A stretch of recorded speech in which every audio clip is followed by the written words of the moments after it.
can now hear Movie Heaven, Movie Hell on Stitcher. Stitcher is radio on demand. Listen anytime, anywhere. Stitcher is an award-winning free app that lets you listen to all your favourite shows, plus discover from 20,000 news, entertainment and sports shows. You can also create your own custom playlists. Stitcher is available on iOS, Android, Nook, iPad and in over 4 million car dashboards.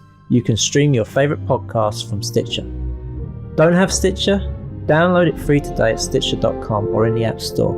And please leave us a review and rating on Stitcher. Thank you.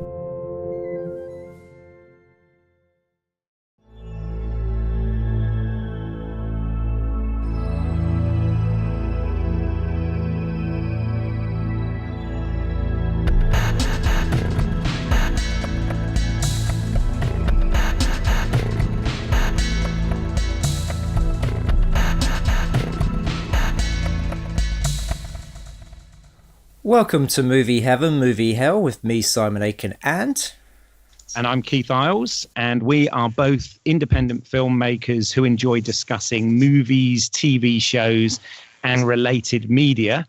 And for this special Star Trek episode, we are really pleased to welcome a guest coming from Los Angeles all the way via Skype.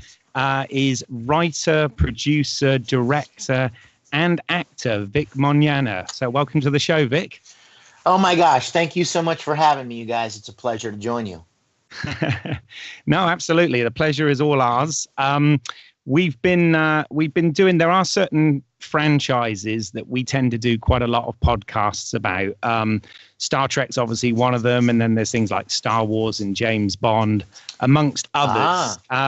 We tend to come back to these purely because they were sort of touchstones of ours growing up, and they're the sort of things that made us, want to become filmmakers ourselves. And we recently did an episode on the Star Trek Mirror Universe, which is actually already out of date because we're getting Star Trek weekly again, which is great. So I'm not complaining. Yeah. But while I was doing the research for that, I stumbled across a film that you'd made called The Fairest of Them All, which was a Star Trek fan film. Yes. And I started to unpeel the onion and realized what a massive, amount of Star Trek fan films there are out there in the universe, as it were. And I'm by no means an authority on them, but a lot of them that I've seen tend to be, sometimes they've got quite good visual effects. They've got quite good sets and costumes. And even some of the ideas are cool. But often, the other production values like the lighting and the audio, the editing, and certainly the acting is sometimes not that up to par. But what struck me with yours was I could see that this is an absolute labor of love. So I wonder whether, before we get into those, whether you can just sort of wind right the way back and tell us a little bit about, Star Trek and sort of your relationship with Star Trek. And how I would absolutely be honored to do so, my friend. Let me tell you, first of all, thank you for the opportunity to join you guys.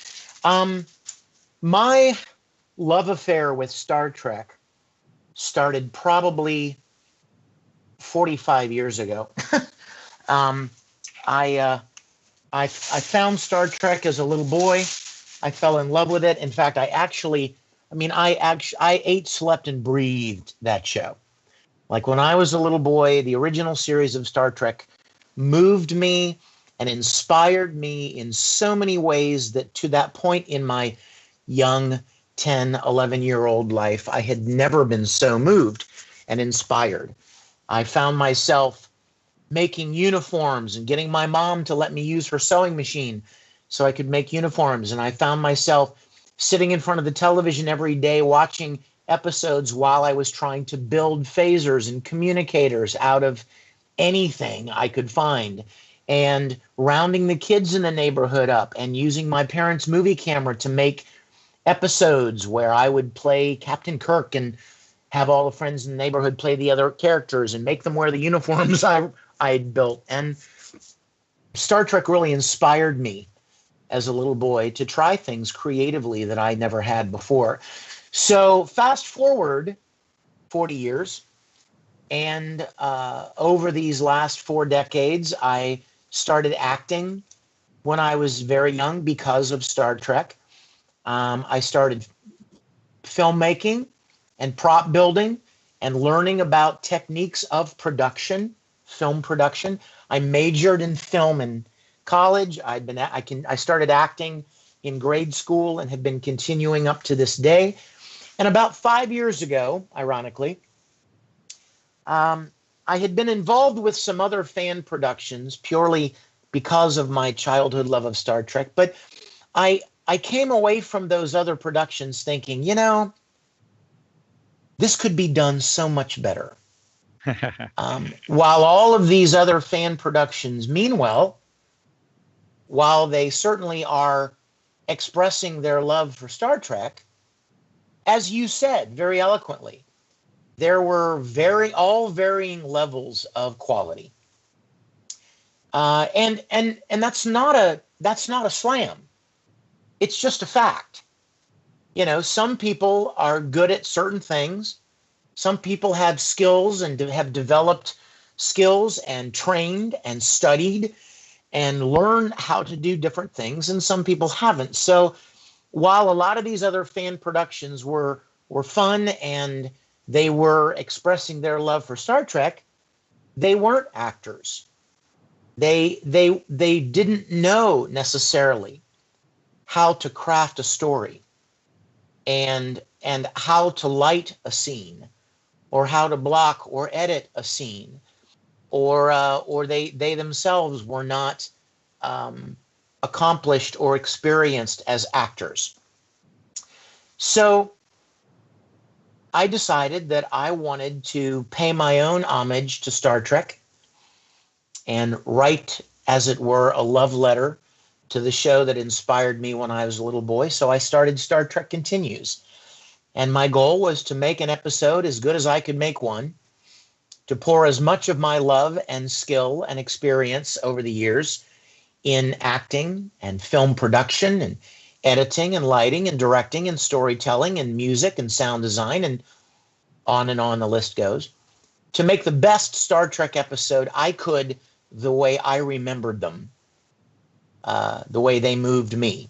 So I made an episode called Pilgrim of Eternity, and we released it. I didn't know if anyone would like it, but people really enjoyed it. And so that began our series, and we've now to date just completed 11 full-length episodes that effectively finished the 5-year mission of the Enterprise. Yeah, that's right. I mean, that was one of the things I particularly liked, is, as many of our listeners will know, I grew up with the Star Trek, as well as the Star Wars, the Star Trek movies. Right.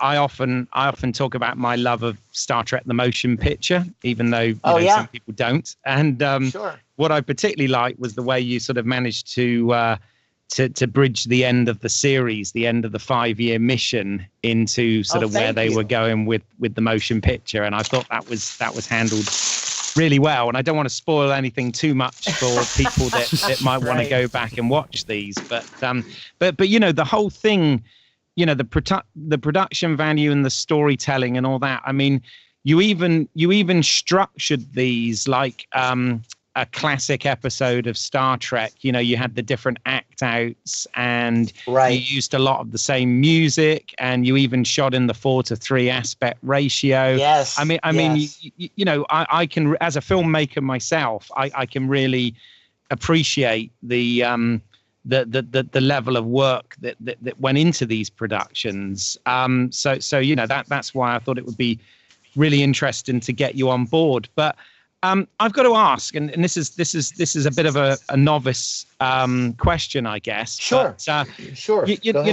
I've never really been too up on the whole fan film side of things. I mean, when Right. I was a kid and when I was growing up, you weren't actually, I think, allowed to make fan films. Obviously, that things have become a lot more relaxed with that sort of thing. But I mean, what are the if you don't mind telling us, what are the rules in terms of how Paramount and CBS and everybody, view these? Is it as long as you're not making a profit through it, it's fine? Well, yeah, how does it work? You hit the nail on the head. And this is, I must tell you, this is a bone of great contention, and I'll explain why. For the last 10 or 15 years, CBS has been very gracious in allowing fan films to be made and put out there, expressing their love and passion for Star Trek under one very important line in the sand. And you just said it. You're not allowed to make money with somebody else's property. You can't just make Star Trek and then sell it. You can't profit from somebody else's IP. And as long as nobody did that, CBS was very gracious to allow fan films to flourish, actually. Because as you meant, there have been dozens. There have been dozens of all varying levels of quality, but they've all been allowed to exist as long as they didn't try to make money. Well, a couple of years back, somebody came along who raised a massive amount of money to make a Star Trek film. I mean, we're talking about well over $1 million. They raised this money to make a Star Trek film. And not only did they never make the film, but they paid themselves a salary like they were some kind of professional producer director. They flew around the world in first class promoting a movie that they had not made. They ate a lot of fancy dinners, and they basically did what you are not allowed to do. They profited personally and, used a lot of the money for themselves, all the while not making the thing that they had been given the money by the fans to make. Well, that basically crossed the line in the sand. Actually, it wiped the line out completely. And CBS was forced to act, finally, after all of those years of allowing fan films to flourish. CBS was forced to respond and protect their license. And so they brought a lawsuit against this fan production. And what came out of that lawsuit were a set of fan film guidelines. The guidelines greatly curtailed fan film's ability to do what we had heretofore been doing. They couldn't be any longer than 15 minutes. They couldn't use any professionals. They couldn't raise more than a certain amount. There were a lot of restrictions. And Star Trek Continues was, I'm very sorry to say, collateral damage because of that lawsuit. So the good news, though, and this is the good news, my friend, the good news is that we were able to finish what we intended to finish. I had never intended to do this forever. It was always my intention to finish the original series. It was always my intention to make one more TV season and to leave the characters and the Enterprise where they were when the motion picture picked them up. It was always my intention to bring some closure and finality to the original series, which you and your listeners probably know was just suddenly abruptly canceled in its third season. So the good news is that we were able to finish what we intended to do. We did what we set out to do, and that was finish the 5-year mission. The bad news is that we wanted to do it in 13 episodes or 14 or 15 episodes, but we had to curtail it to 11. But we did finish the series. So I'm very grateful that we were able to. And to date, we have nearly 8 million views and over a dozen awards won. People have really, really enjoyed and responded well to the series, and I'm so grateful. No, absolutely. I mean, it's a shame that a few people have kind of ruined it for everybody else. Yes. That's kind of typical. But Indeed it is. Indeed it but is. I did notice that your last episode was actually a little bit longer. It was about sort of 10 minutes longer than most. So well, you know what, the good thing about making a web series like this is that you can make it as long as or short as you want to make it. Back in the days of broadcast television, you had a certain amount of time in between each act and in between the commercial breaks, and you were very constrained by how long you could tell the story. You couldn't turn in a 36-minute episode because it had to be longer, and you couldn't turn in a 55-minute episode because it had to be shorter. But the good news about what we've done is, or what we've been able to do is, we can take as long or as short amount of time to tell the story we want to tell as possible. We don't have to pad the story to make it longer to fill a certain amount of time, and we don't have to cut the story to fit a certain amount of time. So the episodes that we've created are exactly as long as we felt they needed to be to tell the story we wanted to tell. I just wanted to ask, I mean, having watched the episodes and stuff, you've gotten a lot of familiar faces in there from Star Trek and from other sort of sci-fi shows, and I was wondering, yes. Were they through contacts of yours, or did you contact them directly? How were you able to get so many people involved in the show? That's a great question, and it's a very easy answer. I don't know if you guys know, but I am a long-time voice actor. I did see your credits. Yeah, by trade, I'm a voice actor. I've done over 300 different animated series and video games, and I've been voice acting for nearly 20 years, and have played roles in, like I said, hundreds of animated series and video games, including shows like Dragon Ball Z and Pokemon and Full Metal Alchemist and Naruto and Digimon and a lot of that kind of stuff. And because of the amount of work that I've done in that field, and because I've had the privilege to be a part of a lot of popular anime series, I've been invited to conventions and Comic-Cons and pop culture events to sign autographs and meet fans who like my voice work. And in the course of doing these conventions, I've become friends and met a lot of wonderful people like Lou Ferrigno, Aaron Gray, Claire Kramer, Gigi Edgley, Nakia Burress, Daniel Logan, on and on. The list goes. And Lou became a dear friend, and I found out he was a Star Trek fan.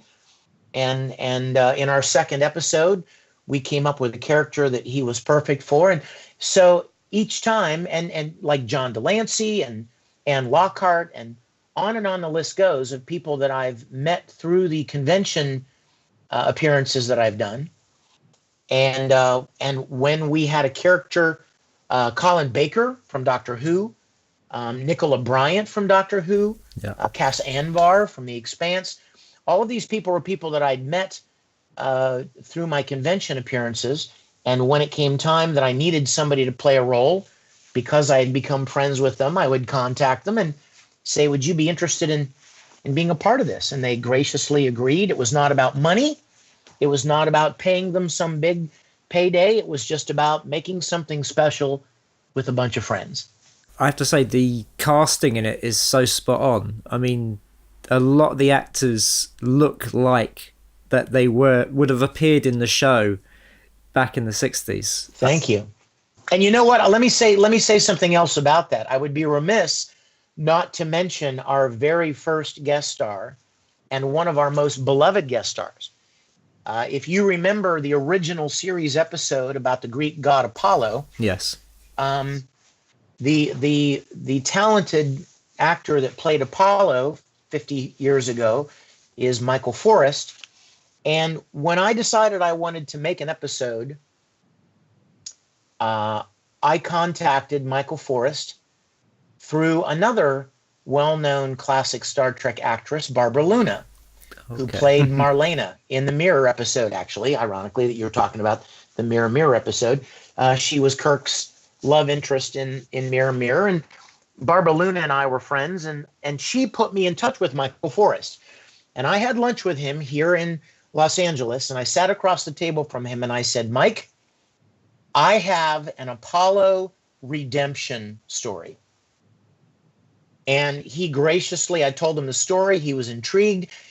He graciously agreed to join us, and he and his wife, Diana, flew down to our studio in Georgia, and 4 years ago, we shot our first episode, Pilgrim of Eternity, which was basically a sequel to Who Mourns for Adonais, the episode he had appeared in 50 years earlier. And Mike was our first guest star. He knocked it absolutely out of the park. He was so amazing. And he was the one who kind of helped us christen our series and got us off to such a strong start. Now, I have to ask, so when you were getting ready to do this first episode, what did you do to prepare to play the role? Oh my gosh. Because can I tell you guys, let me tell you guys something. Let me tell you something. You can't prepare to play an iconic role, like Captain Kirk. Like, how the hell do you prepare to take on such an iconic role? There was no preparation. Let me tell you what I did. Okay. I have loved Captain Kirk and Bill Shatner since I was 10 years old. My parents divorced when I was 10, right at the same time as I discovered Star Trek, and I fell in love and with this show and with that character. And Captain Kirk became very much of a father figure and role model to me. I absorbed Bill Shatner's performance as Captain Kirk. And even when I started auditioning for school plays in grade school and high school and continued acting through college and even after college, I think I very much incorporated the style of Bill Shatner, his acting style, into a lot of my acting style because I loved him and I loved what he did. So when it came time to play this role, I didn't prepare, as it were. I just basically tried to allow all of the love, all of the admiration, all of the reverence that I felt for Star Trek and Captain James Kirk to pour out of me as best as I could. I didn't want to mimic him. God knows I certainly would never want to mock or for anyone to think that I was mocking or satirizing Shatner's portrayal of Captain Kirk. Nothing could be further from the truth. In fact, I told people before, and I'll tell you guys, I literally told my other production people on set, I would take them aside and I would say, if you see me doing too much stereotype Captain Kirk stuff, if it looks at all or sounds at all like I am in any way doing too much of that stereotype Kirk stuff, tell me, let me know immediately. And if I ever did, they would let me know and we would shoot the scene again. Yeah. Because God knows I wanted to do nothing but honor and pay tribute to Bill Shatner's version of Captain Kirk. We don't need another Captain Kirk. I mean, what Shatner did with Captain Kirk is just perfect. So my desire was for the viewers of Star Trek Continues to feel like they were not watching some new guy's impression of Captain Kirk or some new actor's take on Captain Kirk, but I wanted them to feel like they were watching a continuation of the Captain Kirk that they fell in love with as I did. Oh, and it certainly shows. I mean, both of us will agree on that. We thought that your performance as Captain Kirk was like spot on. You know, Yeah, thank you. But I have to say, so's the rest of the cast. All the other actors who were playing all the other iconic characters, they seem to embody those characters back in the day. It's just, I think you've done a great job with the casting. Well, thank you. And you know, that takes me back to one of the very first things you said at the beginning of this interview. You talked about the acting, and that was something that I always felt was so horribly lacking in fan productions as well. And so when I decided to start this production, one of the foundational pillars, if you will, of my production, I had already determined was going to be acting. I was not going to tell shallow, lame stories about fighting Klingons and beaming down and you know, flipping open communicators and some shallow fan servicey kind of a thing. I wanted to find compelling, thought-provoking, deep stories about morality and ethical issues and social commentaries, which is exactly what made the original series so endearing and enduring in the first place. And if you're going to tell those kind of stories, you've got to have good actors. And so I endeavored from the very, very beginning to find people that were good actors that I felt like could tell those kind of stories. And people like Chuck Huber and Todd Haberkorn and Michelle Specht and Grant Imahara and Chris Doohan and Wyatt Lenhart and Kim Stinger were the kind of people that I felt could do those stories justice. And I'm so proud. I'm so very proud of what we've accomplished together. Yeah. No, I mean, you absolutely should be. What I felt, sort of just expanding on what Simon was saying, was you managed to find the essence of the character without sort of doing, like you said, a cheesy sort of Shatner impression or something. You know, you got the essence of what the character was about, and I think all of the actors, you know, across the board had kind of found that. So it was good. My comment to Simon before he watched and when I said about this was, and I'll say it to you because I'm not embarrassed to say it. I said about you, I said you looked less like a young William Shatner and actually more like an older Chris Pine, which works, right? Yeah. So you know, but. I love that. I've never heard that. Never heard that before. It was what crossed my mind when I watched it. You know, it was kind of, but in terms of, you know, finding the essence of the characters and obviously definitely the types of stories. I mean, I know you referenced other episodes, like you said, some of them were a sequel to previous episodes, and obviously you foreshadowed things to come, which I like the way you handled, like with the subtle introduction of the holodeck. Yes. The fact that, and I like the fact that you also added some new characters. So the fact that you brought a ship's counselor on. Yes. You know, and you had an original character here for the show.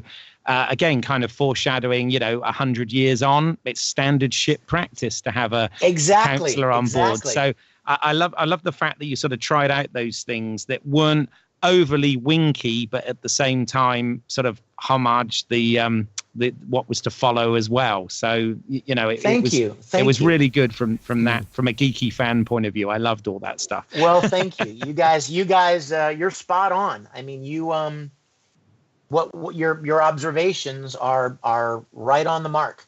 Yeah. You know, I took all of these actors that I brought into this series are personal friends of mine. Okay. Todd and Chuck, who play Spock and McCoy, are dear friends and fellow voice actors with me, and they're great actors in of their own right. And when I brought them in, I said, look, I know you're a great actor, but I don't want you to do your own thing. I want you to I want people to feel like they're watching the Spock and McCoy, that they remember. That's what's going to make this work, is making it feel like it is a continuation had the series never been canceled. Hence the title, Star Trek Continues. It's not Star Trek Reborn. It's not Star Trek Reimagined. It's not, Star Trek A New Generation. It's the same Star Trek and only continued as if it had not been canceled. So I'm very, very proud of what everybody has done. Yeah, we actually said as well, Todd, who did a great job as Spock. But in terms of, obviously it's a little bit jarring initially because he's of course not, he's a great actor, but he's not a dead ringer for Leonard Nimoy. Right, but we kind of felt that he looked like Commander Sonax from the motion picture. You know what? I can see that. And you know what? Let me say something. Can I say something about that? Yes. Let me say something about that. Yeah, sure. Which is more important? That they look actor. like the character. Exactly. Yeah. Is it more important that they look like Leonard Nimoy, but they can't act their way out of a wet paper bag? Or is it more important that they look okay and they're a killer actor? They're a killer Obviously. actor. Absolutely. Exactly. Yeah. I mean, they all embodied it. And plus you had obviously the makeup and the wardrobe and the hairstyles and whatever were close enough that you can obviously look past the fact that, that isn't DeForest Kelley, but it doesn't matter because he's a great actor. So, yeah. Exactly. And you see, can I tell you something? Yeah.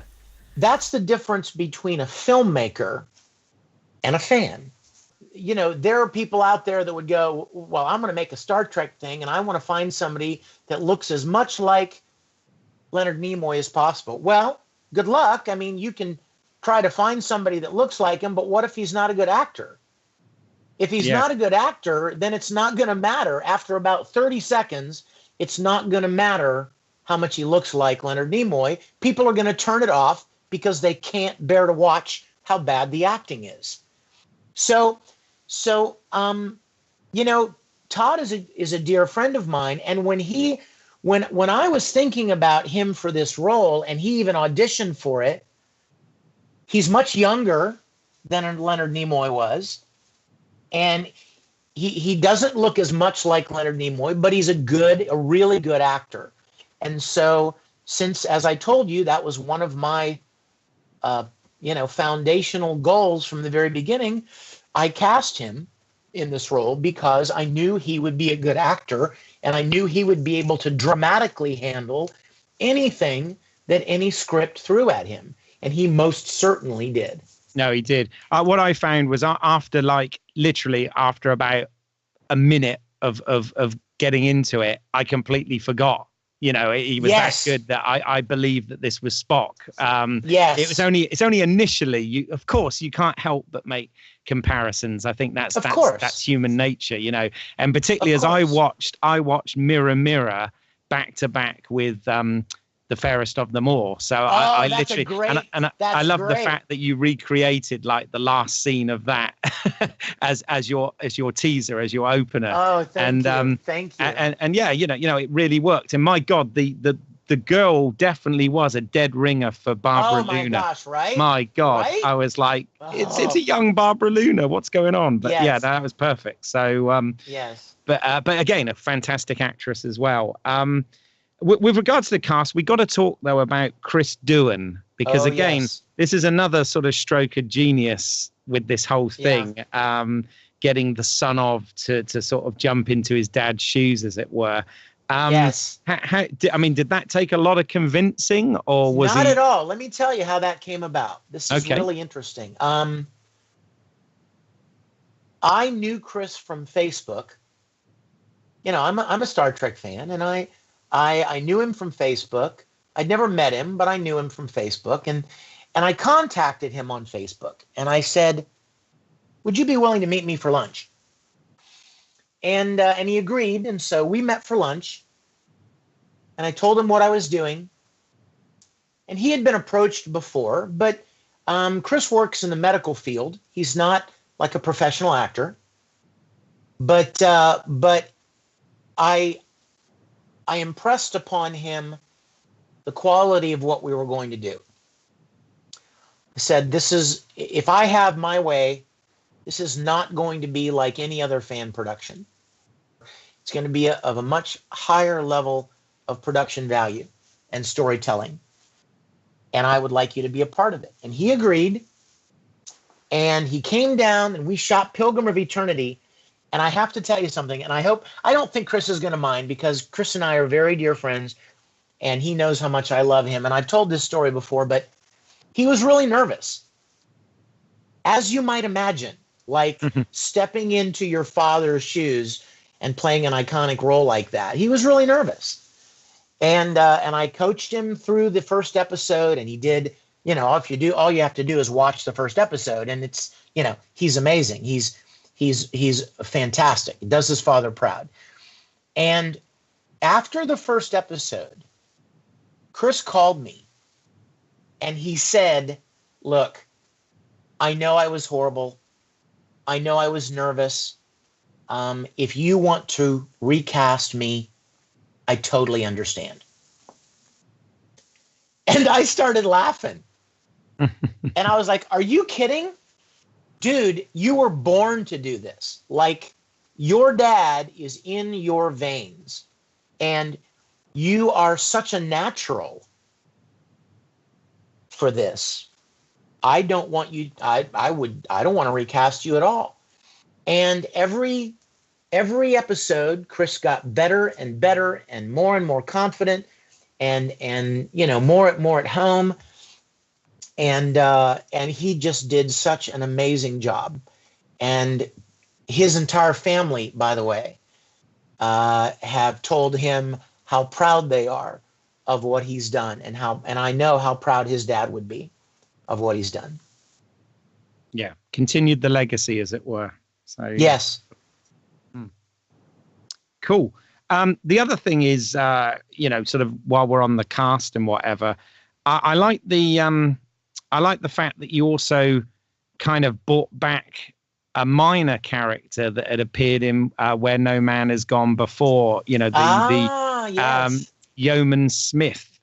Yes. Which he mistakenly calls Jones or whatever, but yes. But and what I liked is I was going to ask, did you have in mind where that was going to start with, or is it because it obviously, and again, I don't want to give away major spoilers in case people listening haven't seen the show yet, but it ties in absolutely perfectly with the last episode. And I just wondered whether that trajectory had already been planned by you, or whether that was a bit of a happy accident. And I will confess to you freely that it did not. Kipley Brown, who is a lovely, talented actress who plays Smith, she came on board, pardon the pun, she came on board with our production for episode 3, for the Mirror sequel, Fairest of Them All. That was her first appearance on our show. And the reason that she was even involved was because the guy that directed that episode, James Kerwin, that was his introduction to being part of our team. And he was good friends with Kipley.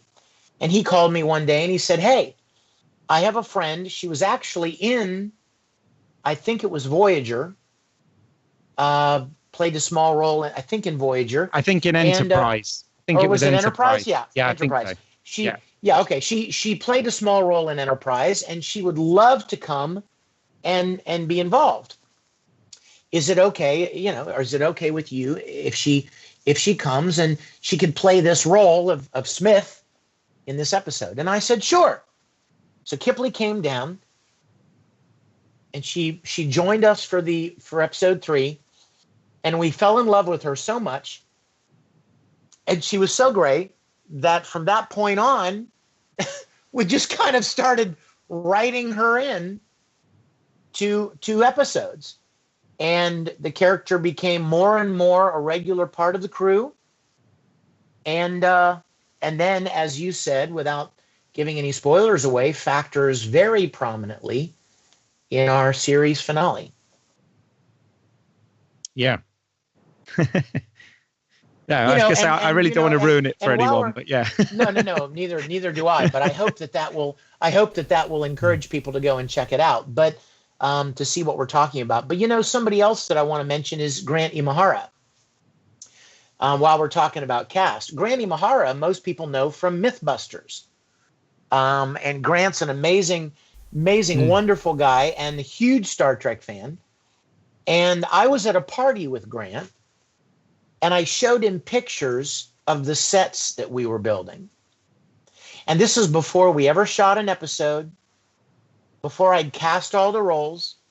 And I showed him these pictures, and he was like, oh my gosh, I would love to see these sets. I'm a huge Star Trek fan. And as we were talking, it was like a light bulb went off in my head. And I'm like, oh my gosh, I haven't cast Sulu yet. And so I asked Grant if he would be interested, and he said absolutely. And he's been wonderful and done such an amazing job playing the role of Sulu. I have to ask about the sets, because that was the first thing that struck me. Was it looked like you had jumped in a time machine and gone back to exactly. How long did it take you to build the sets, and what was the process? Was it? It took probably, I would say at least 5 or 6 months, probably. Right. To build them, but I want to say something about the sets. Mm-hmm. They are beyond beautiful. And we spent an enormous amount of time researching, measuring,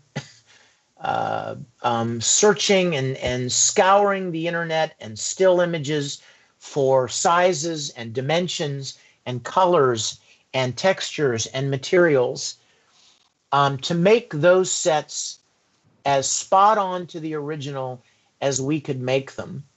But I want to say something that you as a filmmaker will completely understand. Mm-hmm. We made the sets perfect so that you could forget them. Mm. A lot of fan productions will spend so much time building a set, but then the actors standing in front of the sets are not strong, and the story is not that strong. And after about 30 seconds, it doesn't matter that the sets look so cool, because you just can't get past the bad acting. Mm. Once again, it brings us right back to where we started. Acting, story. Those are what matter. And the whole reason that we spent the amount of time and effort we did to make those sets as authentic as possible was so that the moment that they come on screen, the audience goes, holy crap. And they look around the screen, and they look at all of the details and the colors and the shapes and the sizes of the set, and they go, oh my gosh, I'm there. I am back on the original Enterprise. And once they do that, once they accept that you have taken them there, then they accept that they're in that setting, and they give you permission to tell them a story. Yeah. The problem is, and what a lot of people that are not filmmakers don't understand, is that if the sets were not accurate, if they didn't look right, then the audience would forever be struggling with the fact that it just didn't look right. Mm. And they would never fully release themselves into the story. So you create believable, authentic sets purely for the purpose of the audience accepting that they are there, and then allowing you to tell them the story. Can you tell me about where was it? Like where were they built? I mean, was it like it mustn't have been like a studio, because they must have been standing for quite a few years. Oh yeah, they've been standing ever since we built them. We had an 18,000 square foot building that we rented in South Georgia. and that's where we built them, and we paid the rent on this building. It was just a big empty warehouse, and we rented the building, and we bought all the raw materials, and we drew up all the floor plans and just started building, and finished them, and have been shooting our series on them over the last 4 years. And as we speak right now, they are standing right down there. And in fact, I was just there last weekend. I went down there last weekend for no reason whatsoever, but just to see them, because I love them and spent so much time personally down there building and painting and sawing and sanding and nailing and working on them. And they are an amazing sight to behold. It is a euphoric experience unlike anything you can imagine to walk through those corridors. Is the intention to keep them? Yes. Oh, fantastic. Absolutely. So I'm already thinking of my next trip to the States. Absolutely. Yeah. Absolutely. Yeah. It would be an absolute tragedy for them to be torn down. And so we've been working very hard on different possibilities to keep them standing, and to keep them intact where they are. I imagine there would be a lot of people who would just love to stand in the middle of it. Yes, and you are correct. And what's really amazing is that we followed the original studio floor plan. In other words, they are laid out and interconnected exactly the way they were in the original series. Had you gone to the Paramount lot in 67, 68, 69 and been able to get on the lot, you would find that our studio is laid out exactly the way the original was, and all of the rooms are connected to the corridor, with the bridge set off by itself in the corner. And once the turbo lift doors open at the one end of the corridor, once they open, you're in it. Like, you are in it until you exit out the other end. It's quite a an indescribable experience. One of my favorite things is walking people through the sets and giving them a tour myself, and taking them in and watching their eyes light up for the first time. And as they turn each corner and walk into the transporter room, or turn a corner and walk into the briefing room, or turn a corner and walk into the sick bay, it's one of my favorite things. No, I mean, it is truly amazing. And I obviously agree entirely with everything you say regarding, it's about sort of story and character and acting first. Absolutely. But at the same time, if the sets and the costumes and the visual effects and whatever weren't good, you'd get some Star Trek, fans out there saying, well, they got that panel on the bridge wrong, or exactly. they got the Enterprise's nacelle wrong, or whatever, exactly. and the fact that you've not only, as I said, you've not only got great acting and good storylines, but the fact that you've got everything else spot on is the thing that, exactly. that made See, this stand out to me. Exactly, Keith. Every single one of those elements has the potential to take someone out of the story. At any number of points, you could ruin it. Bad lighting, bad sound effects, bad editing, poor story, poor dialogue, poor acting, poor makeup. You know what I mean? Costumes. I mean, at any number of different points, there are so many factors that go into making something of quality, and people that are not involved in the industry don't really understand that. Yeah. A lot of people think if you just put on a Star Trek uniform and hold a phaser and stand in front of something that looks like a Star Trek set, that it's Star Trek. And that's no, there are a large number of a large number of things that have to be done, and they have to be done well. Or at any point along the process, the project can fail. No, indeed. I mean, we're in no doubt at all that from a creative standpoint, it's really difficult to fault this in any way, shape, or form, because like we said, the story, the visual effects, the acting, all of that holds together really well. I do want to ask about, or I want to move on a little bit to Sure. the practical side of things. Now, sure. Obviously, I know you made 11 episodes over a 5-year period. How,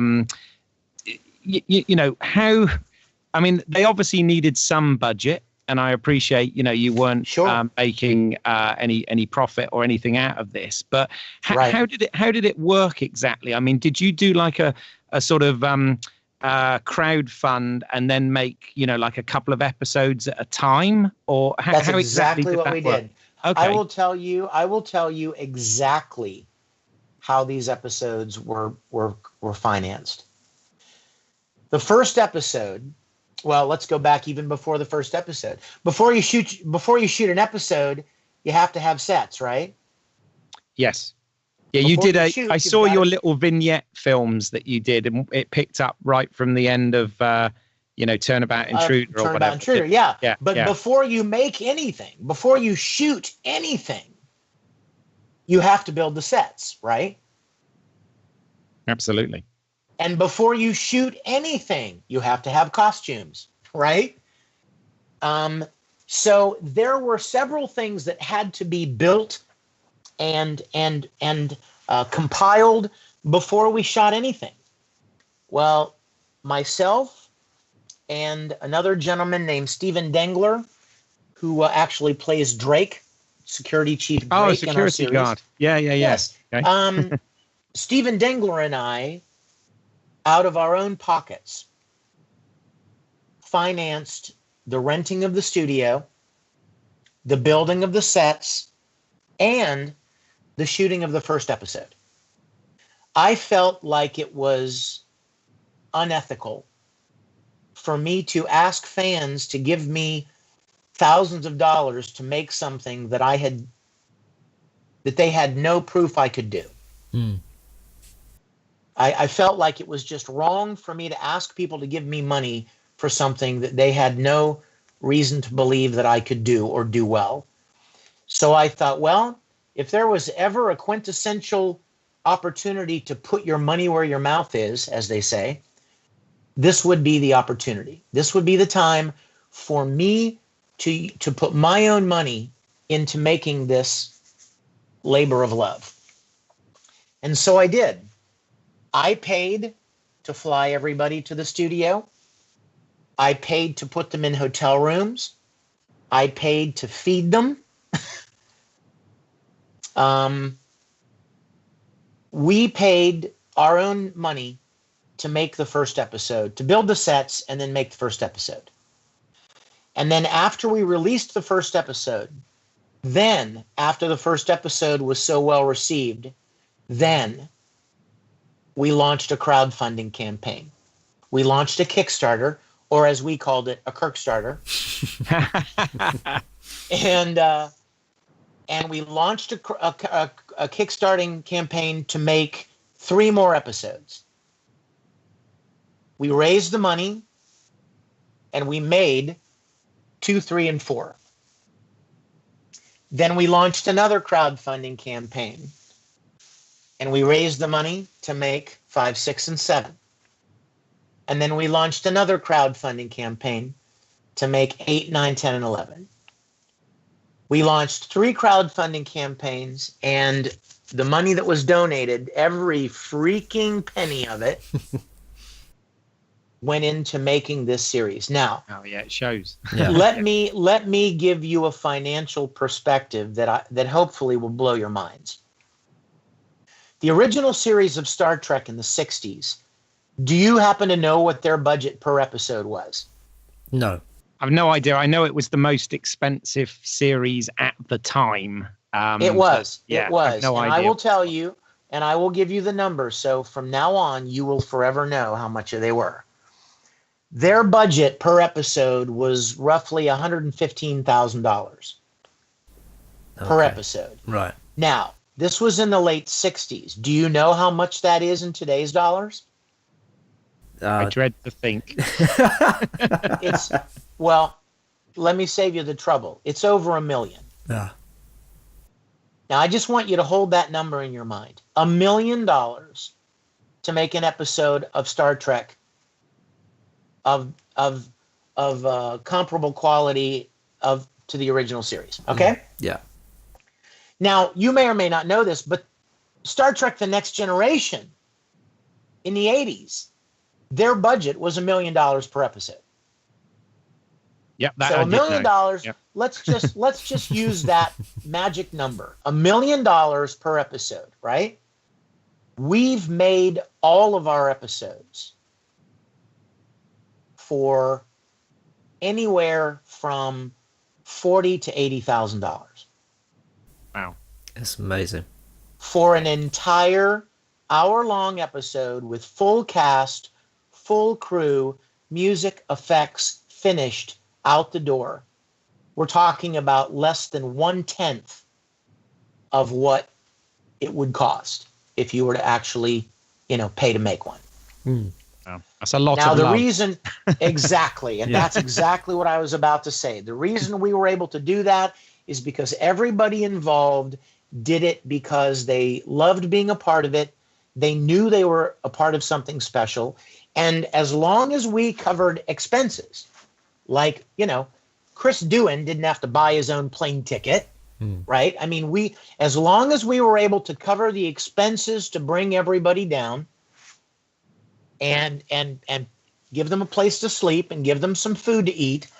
But apart from that, nobody, even our guest stars, didn't make any big payday. And that's how we were able to make episodes that are of arguably, and these are not my words, these are the words of thousands of fans, arguably comparable to the original series. I'd agree with that statement. I'm not blowing smoke up you, but I would agree with that statement. I mean, the quality is comparable to the original series, and the remastered original series, I might add, with the new effects. So yeah, thank you. So we were able to make episodes comparable to the quality of the original series for less than 1/10 of what it would have cost. That's incredible. Yeah. I always say I teach, or used to teach, film production, and I always used to say to the students that even if you're getting all your cast for free, and you've got the kit that we provide, etc., you still got to pay for the 3 L's, as I always called it, which was locations, logistics, and lunch. Yeah. So there's, you got to feed people. That's really important, and you've got to get them from A to B. Exactly. Exactly. You know what? United Airlines may really like what we're doing, but you still have to pay them to fly to buy an airline ticket. You know what I mean? Like hotels down in Georgia, a few miles down the street from our studio, they really like what we're doing, and they even gave us a really good rate, but they didn't let us stay for free. No. There are things that cost money, and those are the hard costs of producing anything. And but I'll tell you what, man, we made the most of every dollar we were given, and I would even dare say we over-delivered. We would tell fans, sure. Exactly. I mean, did you see episode 5? I've watched all of them. Yes, I've watched all of them. Let's talk about the Civil War episode. Was that a reenactment gang that you sort of got together with? Yes, they were. Yes, that's exactly right. But here's the thing, and you know how much it cost us to have that reenactment gang come and be in our episode? Well, he probably did it for free, right? Because that's kind of what they do. So I've worked on a film where we did the same thing. So yeah, exactly. All it cost us was the cost of lunch. Yeah. And then we actually, my director of photography and myself got in a car and drove about 2 hours from our studio. And we scheduled the shooting of this episode to coincide with a big Civil War reenactment that was happening the same weekend. And we went up there with our camera and we shot B-roll of dozens of horses riding around and cannons being fired and hundreds of actors charging across a battlefield.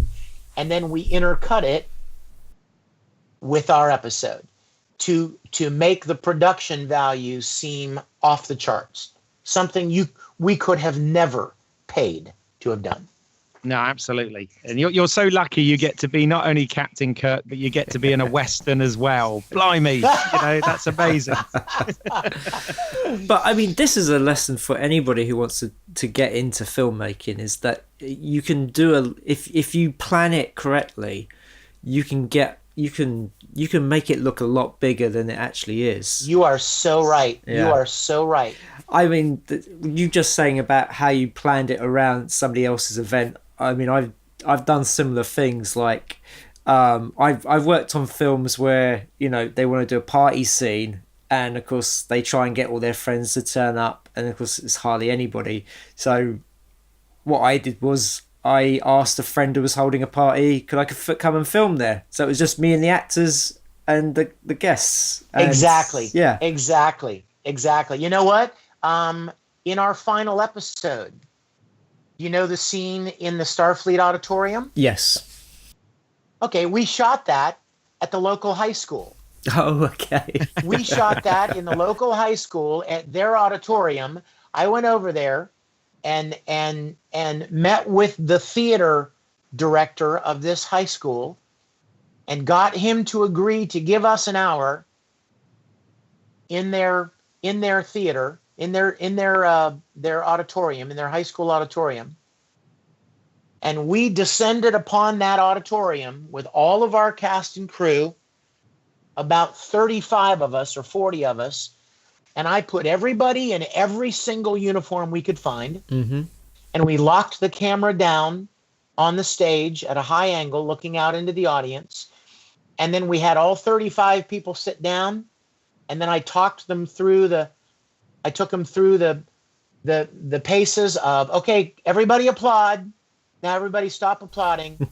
Now everybody look at each other. Oh my gosh, Captain Kirk just walked out on stage. Oh my God, what is he wearing? Look at each other. Mumble, pajamas. Yeah. Mumble to each other. Now stand up slowly and start to disperse. And I took them through the paces. And then we would pause the camera and we would move those 40 people back 4 rows and say, okay, now everybody mix yourselves up, sit by somebody different, and sit down. And we did that 8 times. And then we combined all of those 8 shots to fill the auditorium with the same 40 people over and over and over again. You had your 400 crew. Yeah, absolutely. Exactly. And then we gave that shot to a very good friend of ours named John Knoll, who you may or may not know is from ILM. Yeah. He is a fan of our show, and John Knoll himself created that auditorium that is surrounding our cast. Oh, wow. That's amazing. Yeah. That is amazing. I must admit, I knew there was some digital manipulation had gone on, but I didn't realize it was so much, because it looked like you maybe just doubled the crowd, but I didn't realize you literally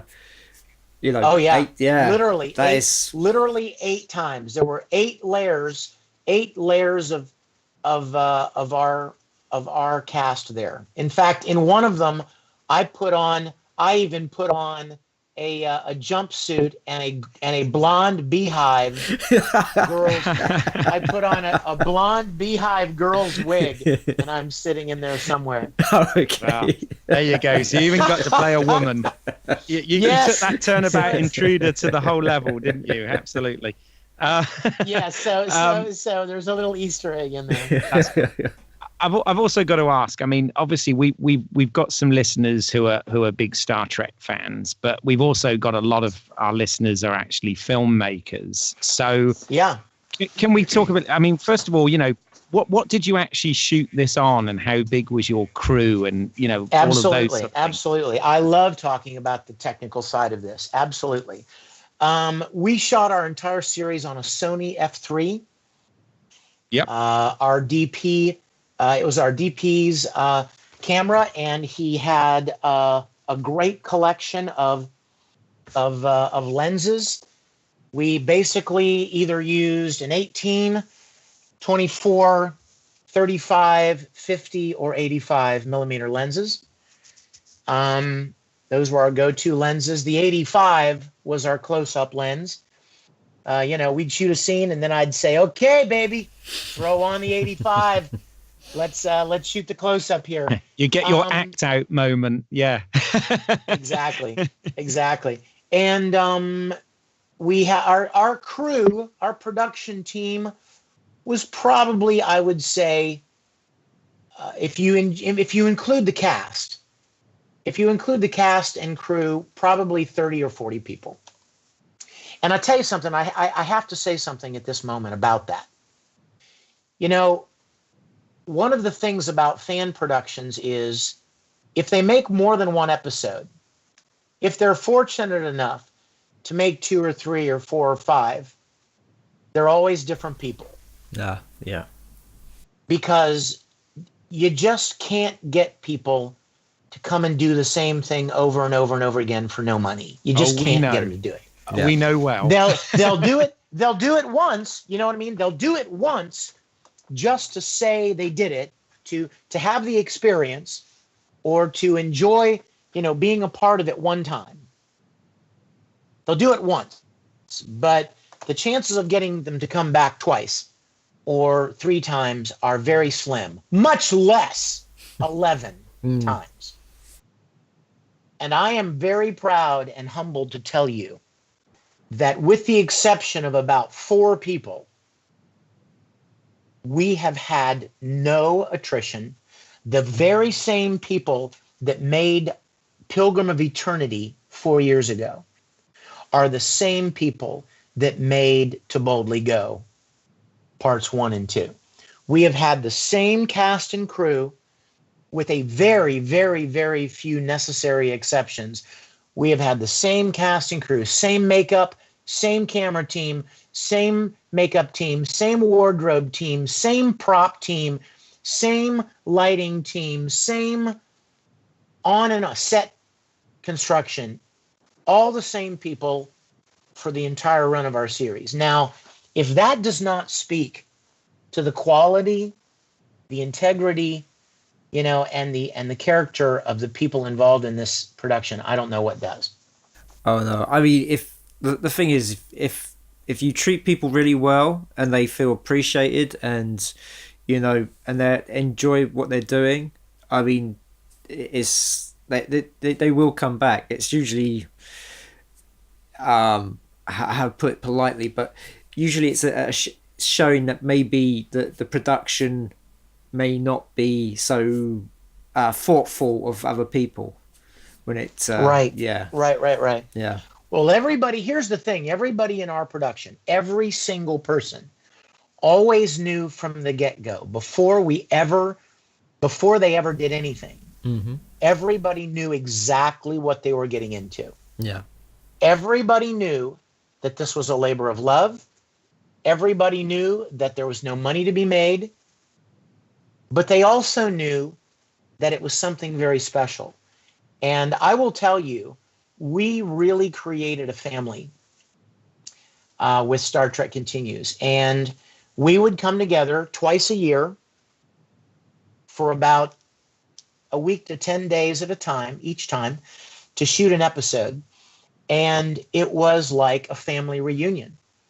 We never had any dramas. We never had any disasters. We never had any big fights or feuds. Virtually everybody involved was so happy to be a part of this team and cared about the people involved so much, and thoroughly cherished every minute making these episodes. We had a blast. I don't know if you guys have had the chance to watch the blooper reels of our episodes. They're all on our website at StarTrekContinues.com, but all you have to do is watch the bloopers from every episode to see how much fun we had making these things behind the scenes. Oh, it certainly looked like people were having a lot of fun. I mean, I imagine as well for the actors having to sort of do stuff in a kind of old style of acting. Right. Yeah. Right. So, yeah, I imagine it was a lot of fun. Yeah, I must admit, I'm a lot of your guest stars as well. I mean, I was so glad to see Erin Gray in there playing Commodore Gray. Right. In a couple of episodes, obviously a Buck Rogers fan as well from back in the day, and the fact that you got so many sort of recognizable faces from the sort of genre. Yes, and you know what? That's something that I wanted to do. I didn't want to necessarily bring Star Trek alumni. You know what I mean? I didn't want to just like limit it to Star Trek people. I thought, wouldn't it be fun to bring people from all different popular TV franchises from years gone by? Whether it be Buffy the Vampire Slayer, or Farscape, or The Incredible Hulk, or Star Wars, or Doctor Buck Rogers, or Doctor Who.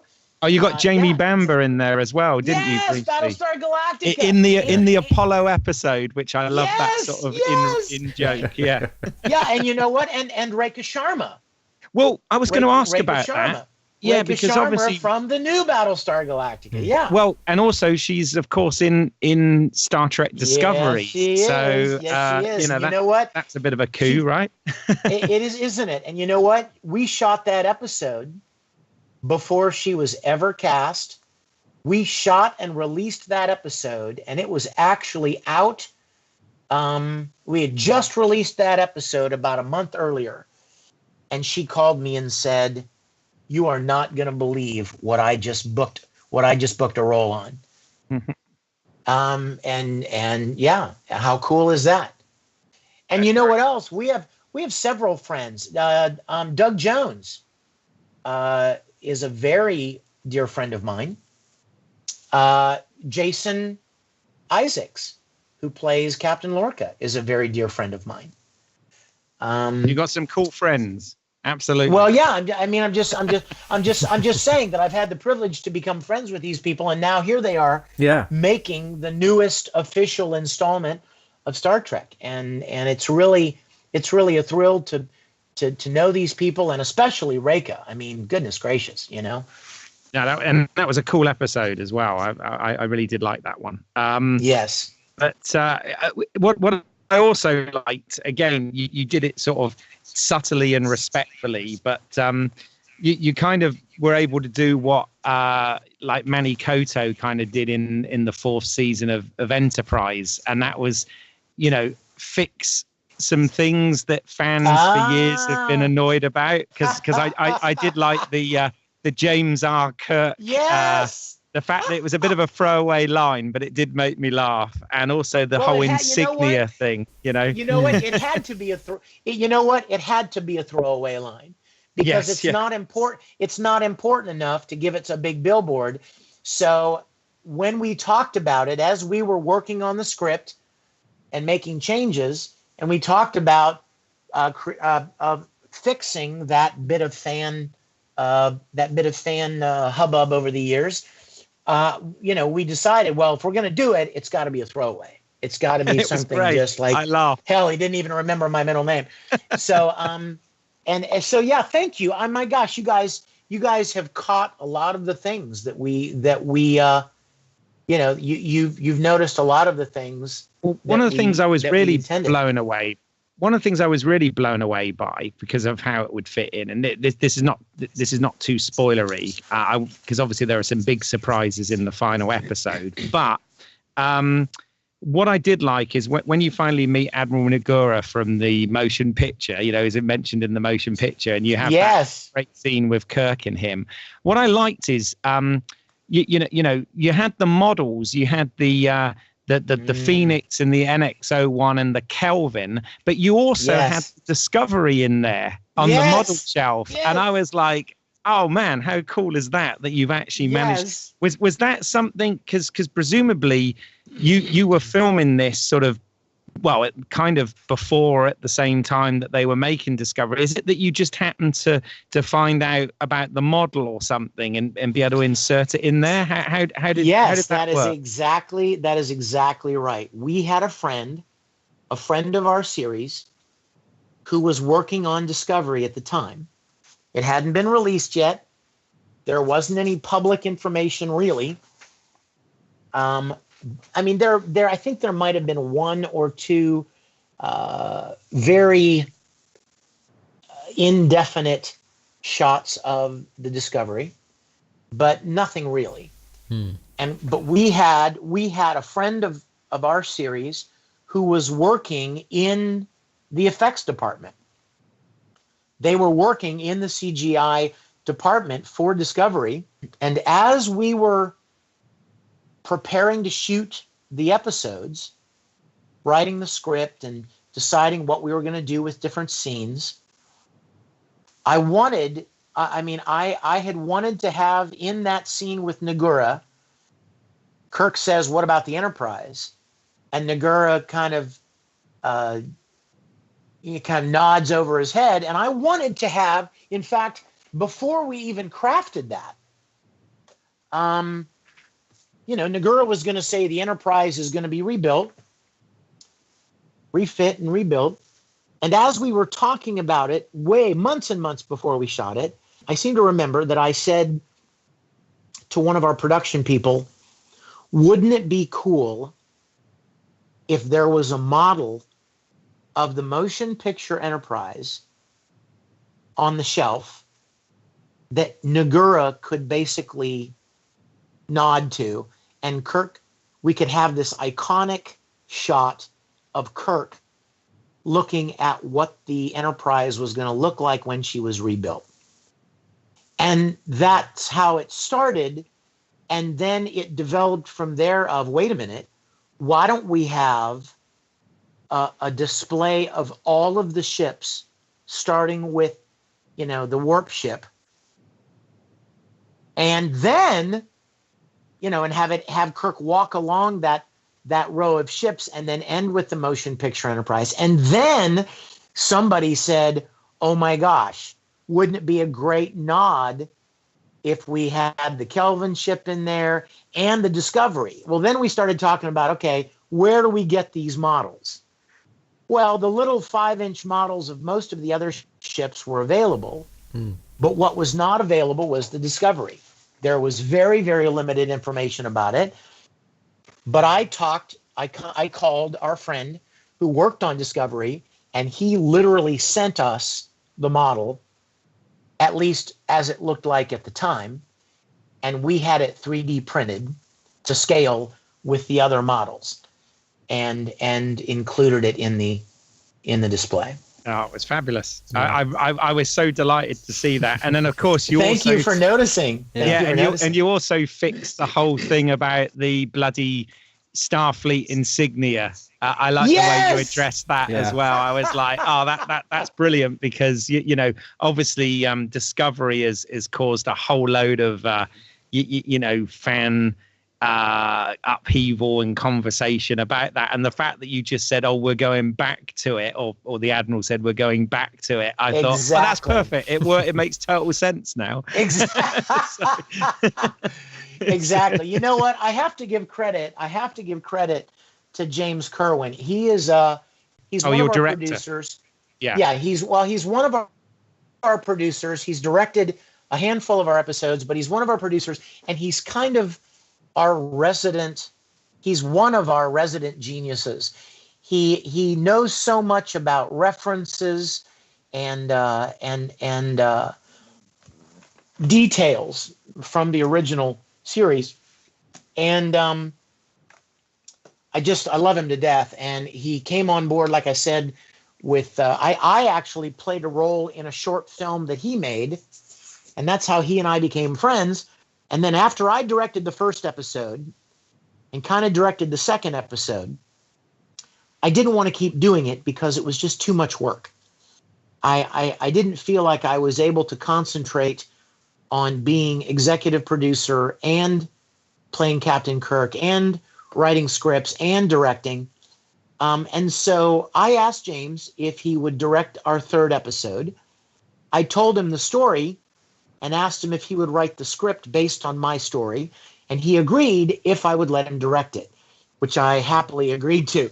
So he directed it. And then from that point on, he was a part of our family, and he directed several of the subsequent episodes. But James knows so much about the original series and all of the series, in fact, that he was instrumental in bringing a lot of those references and a lot of those things into the scripts.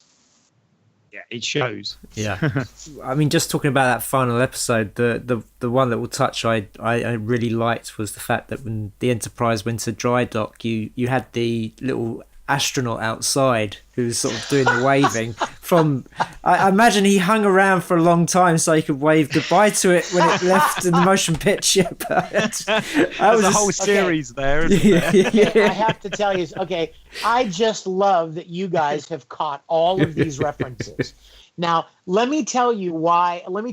You know what? There is a story behind every single moment. You could pick any moment in any of our episodes, and there's a story behind it. And let me tell you the story behind that little astronaut. Okay.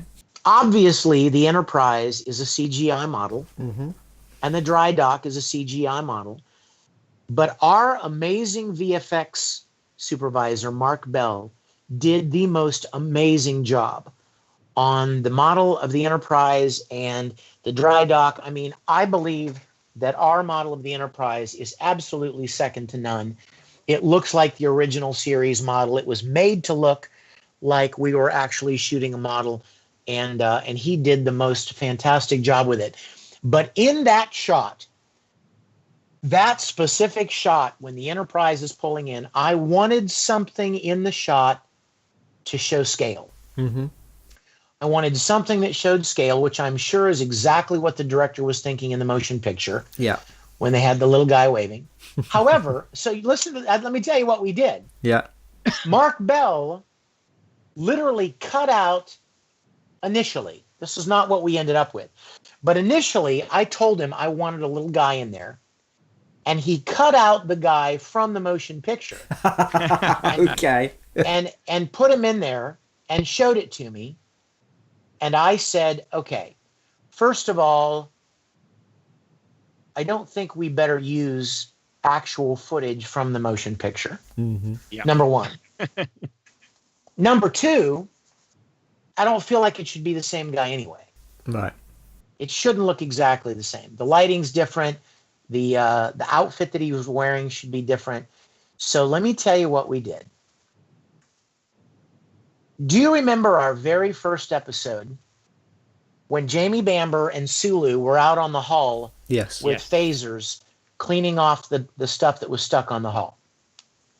Absolutely. Do you remember what they were wearing? They were wearing the EVA suits, the exact same EVA suits from the original series that they established in the Tholian web. Okay.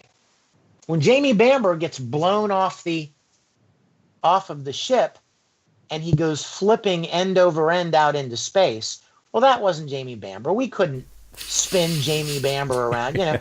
We can't suspend him on cables and spin him or something. That was a CGI character that we had somebody create. And as we were discussing this particular shot of the Enterprise pulling in, I thought, wait a minute, let's go back and find the guy who made that CGI model of the character in the EVA suit and have him make that character waving.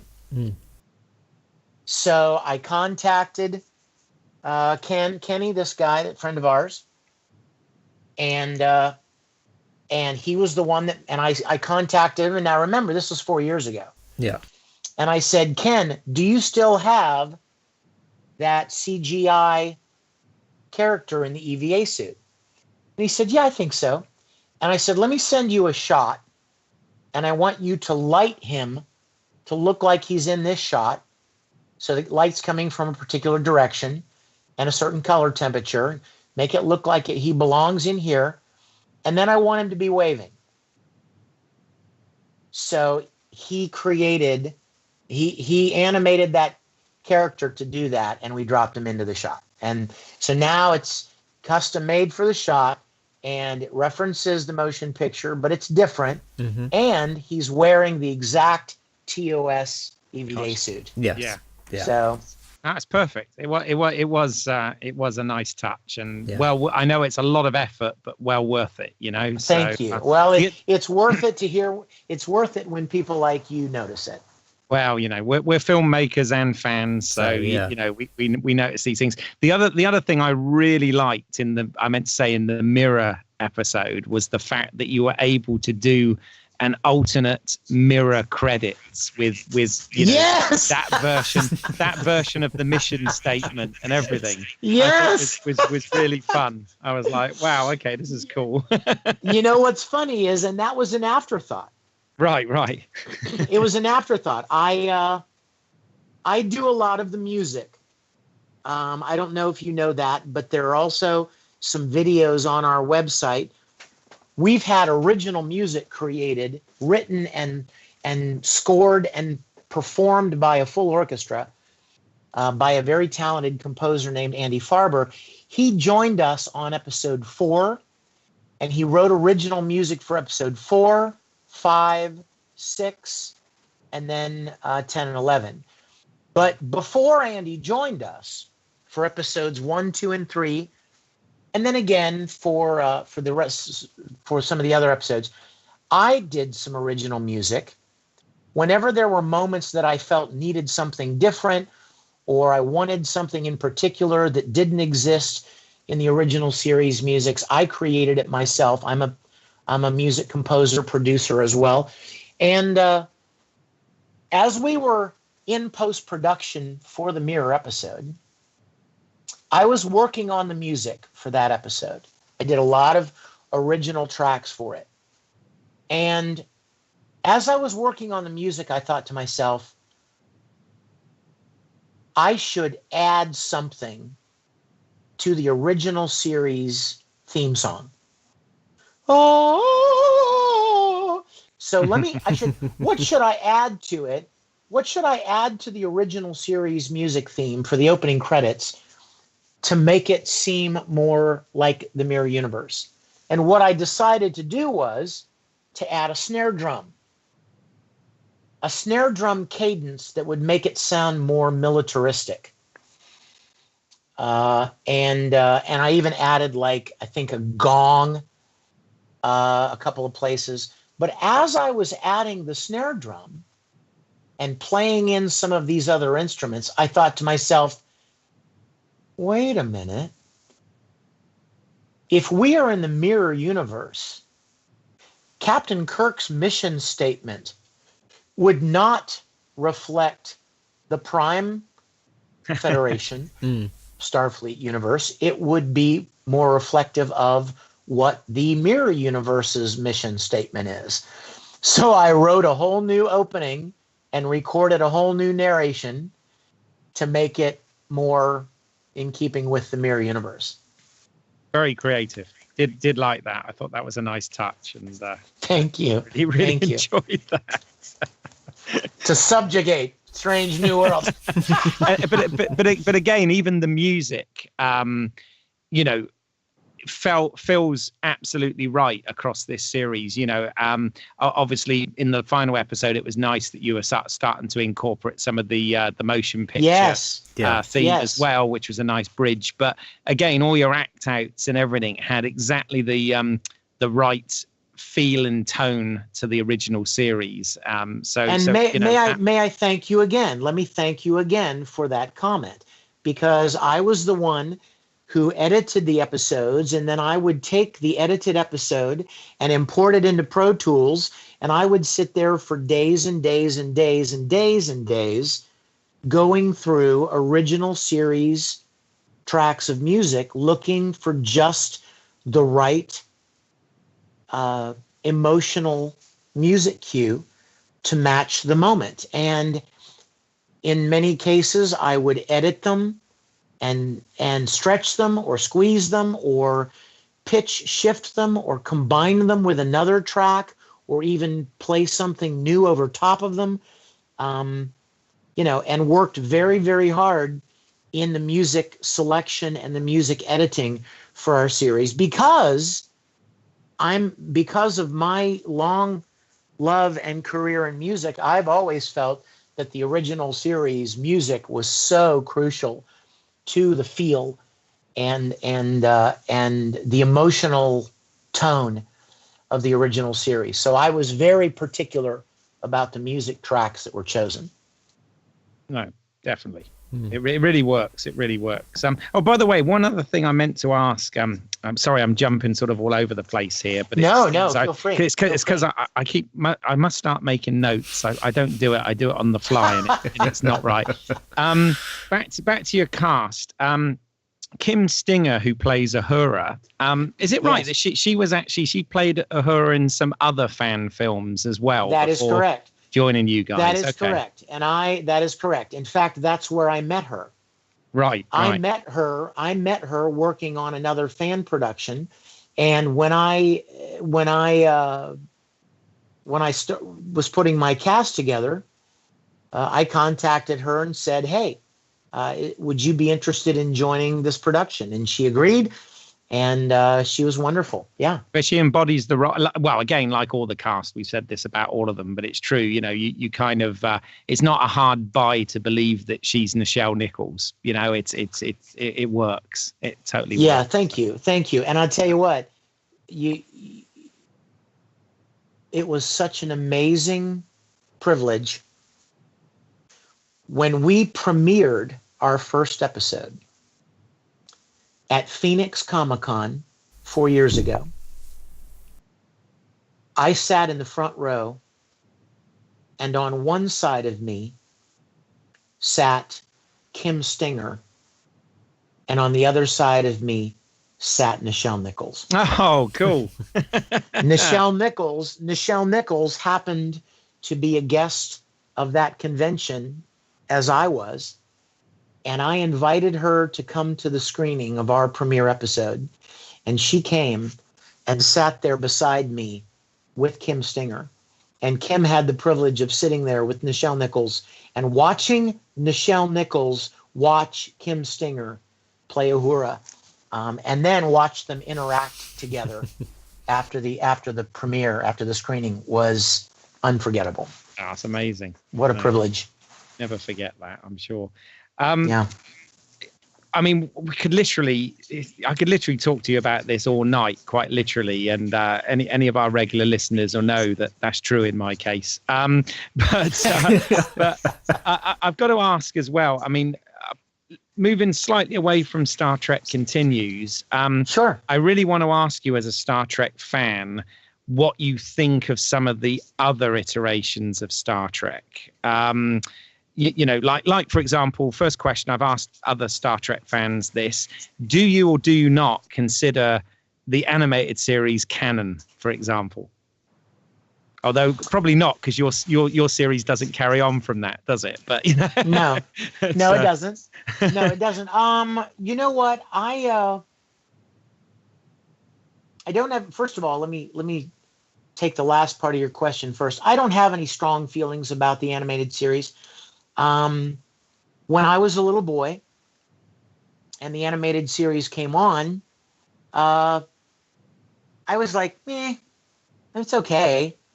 It was okay. And I liked that it was the original actors voicing the characters, but, it didn't really resonate with me. All of the subsequent incarnations of Star Trek, had their own style, they had their own voice, and they were indicative of the time they were produced. Times changed from the original series to the 80s. You know, the difference between what was going on in the 60s, the style of television, the social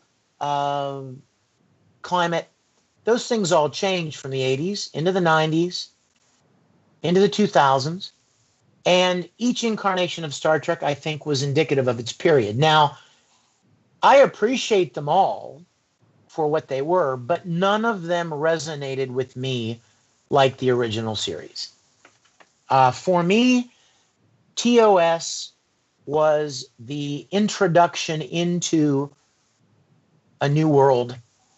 It opened up a whole new universe for me, creatively and in imagination. And none of the subsequent series resonated with me like the original series did. Now, having said that, there are hundreds of thousands of me who feel exactly the same way about Next Generation that I feel about TOS. And there are hundreds of thousands of people that feel exactly the same way about DS9 or Voyager or Enterprise or Discovery, the way that I feel about TOS. So my feeling about it is, for God's sake, live and let live. Let people enjoy what they enjoy. No one has to be universally accepted to be better than the others. We can each love and respond to what resonates with us. And so my feeling about all the subsequent series is they all served a particular purpose in the Star Trek universe. And I feel the same way about Discovery. Discovery is not made for me. This is an important point. Discovery, I'm not their target audience. You know what I mean by that? Yeah. I'm a fan of the original. I love the original, clearly. And I am a fan of Star Trek. I will endeavor to support Star Trek in whatever incarnation, although nothing will resonate with me personally like the original series. But I appreciate what JJ did. I appreciate what Discovery is doing. And I appreciate that it's introducing a whole new generation to Star Trek. And in that sense, I'm grateful for it, and I applaud it. But I know that the people that are making Discovery aren't making it for me.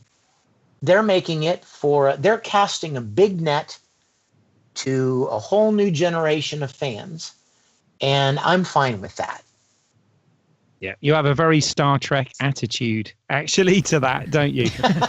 which I suppose so. Which is great. So you don't mind the JJ films, for example. I don't mind them. You know what I mean? Like, they're not my cup of tea, but I don't mind them. You know what the best thing I can say about the JJ movies is they probably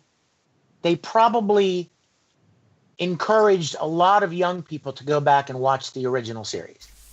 That's very true. They probably got a lot of people to go, hey, you know, this was fun. This was a fun popcorn adventure movie. Wasn't there a Star Trek like 50 years ago? And inasmuch as JJ's movies encouraged young people to go back and check out what made Star Trek in the first place, check out why we are still talking about Star Trek 55 years later. Inasmuch as it encouraged a new generation of people to introduce them to the original series, I'm grateful for that. Yeah. Well, to be honest, I mean, for me, I found the original series through the Star Trek movies. You know, when I say the movies, I mean the original movies with William Shatner and Leonard Nimoy. Sure. I Wrath of Khan and Search for Spock and Voyage Home, etc. They were what made me sort of go back and watch the original series and love the original series. So exactly. It's and you know what else feeds one another. Yeah, exactly. And let me say this: I have a pretty large fan following in the anime industry because of my voice acting work. Between myself and Todd and Chuck, we have a pretty large fan following in the anime industry. Now, anime fans may not necessarily be sci-fi fans, and anime fans may be younger, they may skew a little younger, and they may not be Star Trek fans, but guess what? Because they're fans of my voice acting, they'll go and watch Star Trek Continues, and because they like Star Trek Continues, they're going to go back and watch the original series of Star Trek. So it could be very legitimately argued that Star Trek Continues has actually generated new fans for CBS and for Star Trek in general. Because of what we've done, we've brought a whole different generation, a whole different target audience, if you will, to Star Trek, who would never otherwise have watched it. Grant Imahara. Grant Imahara has probably brought Mythbusters fans to Star Trek. And Todd and Chuck and I have brought anime fans to Star Trek.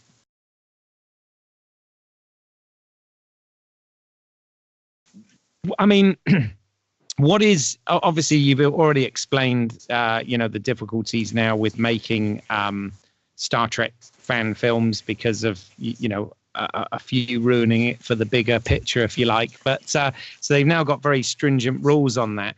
What is, from your point of view, what does that leave the future? I mean, are we going to get any more maybe shorter Star Trek Continues adventures, or are you done with it? I mean, you got us to the point where the 5-year mission ended anyway. What is the future as from your perspective on this? Well, I'm very happy that we were able to end our series.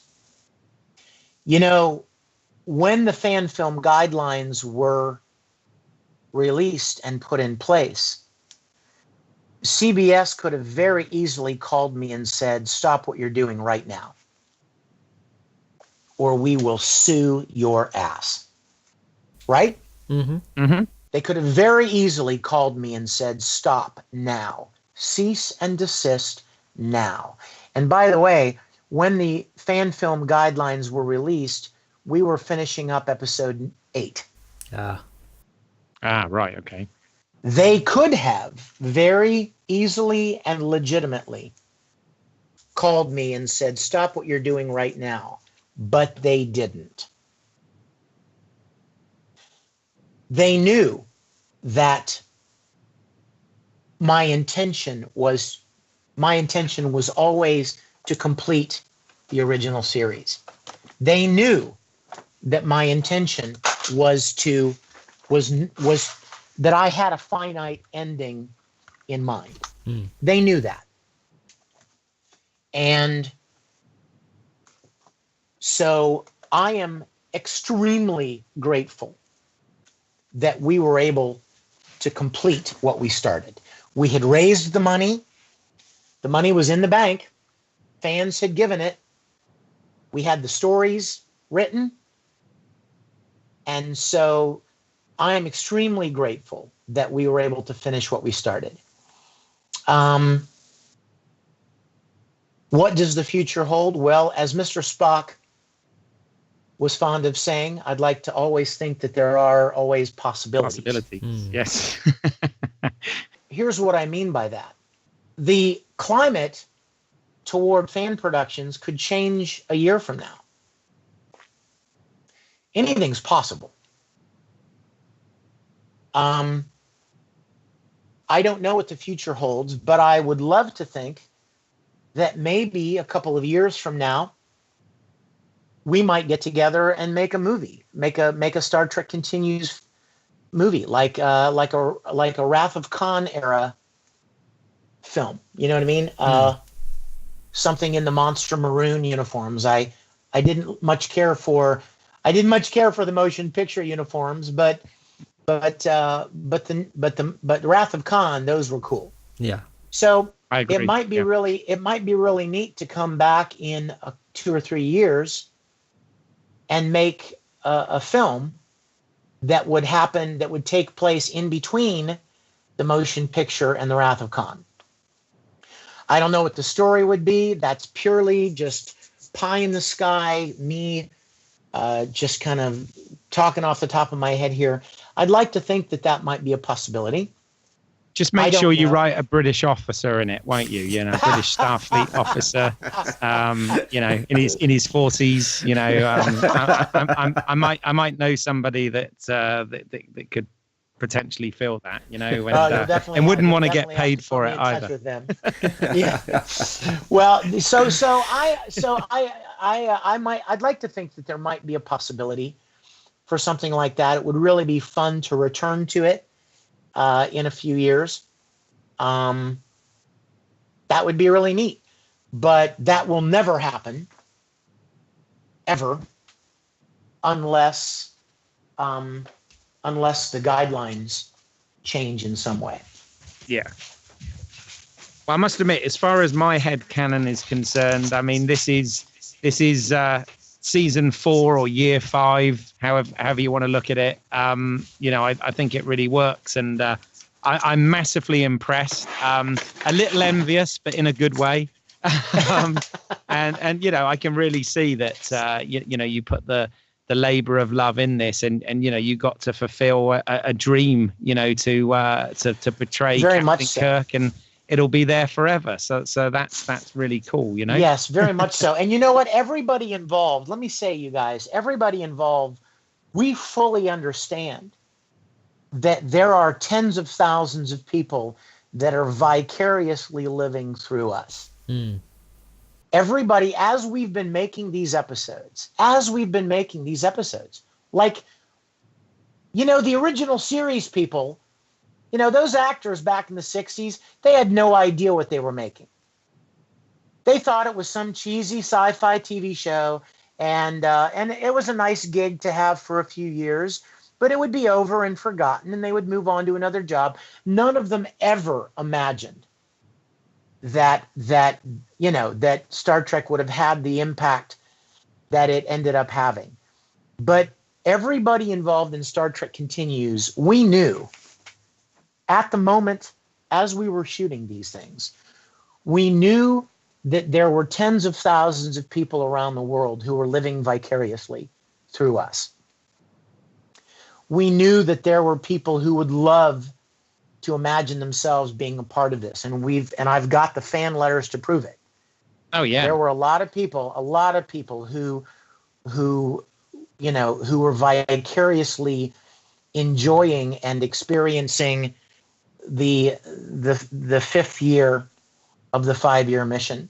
Oh yeah. And I have to admit, I wished I was part of it. You know, I liked it that much, and I thought, God, I'd love to have been involved in this. You know, it's awesome. Oh yeah, and we fully appreciate that, and we were so humbled and honored to know that there were people out there that felt that way about it. We knew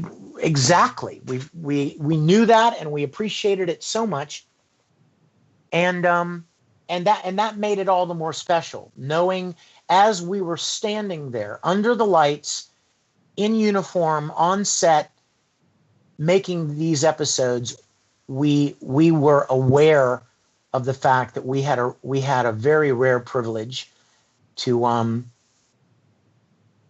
you know, to be living an experience on behalf of so many people. Yeah.